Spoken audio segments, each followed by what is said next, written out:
Sunod-sunod ang inilabas na pahayag ni Vice President Sara Duterte matapos ang kanyang pagbisita kay Zulaika Lopez sa detention center ng Kongreso. Pinatutsadahan ng bise sina President Bongbong Marcos, First Lady Liza Araneta, maging ang House Speaker na si Martin Romualdez ukol sa issue ng confidential funds.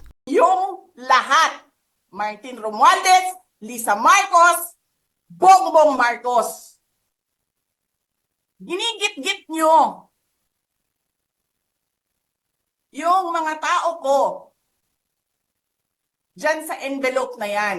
Lisa Marcos, naalala mo, nagpadala ka sa akin ng video?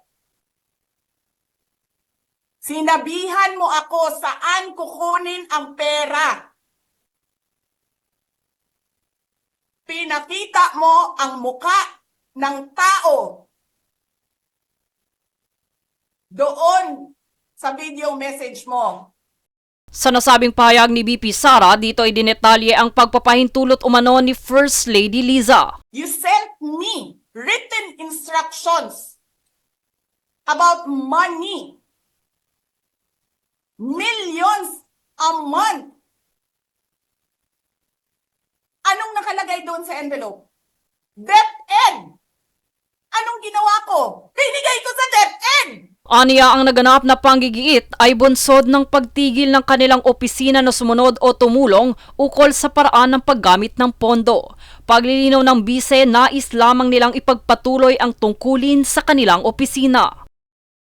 Kabilang din sa kanyang nasabing pahayag ay ang pagbabanta sa buhay ng Pangulo at First Lady na kung sakaling siya ay ipapatay ay may kinausap na siyang magpapaslang sa mga ito. Huwag kang mag-alala, ma'am, sa security ko. Kasi may kinausap na ako na tao. Sinabi ko sa kanya, kapag pinatay ako, patayin mo si BBM, si Liza Araneta, at si Martin Romualdez. No joke. Samantala, nagpahayag ang Presidential Communications Office ukol sa banta ni VP Sara sa buhay ni PBBM. Ayon sa pahayag, ipinaabot na agad ito sa Presidential Security Command upang agarang magpatupad ng nararapat na aksyon.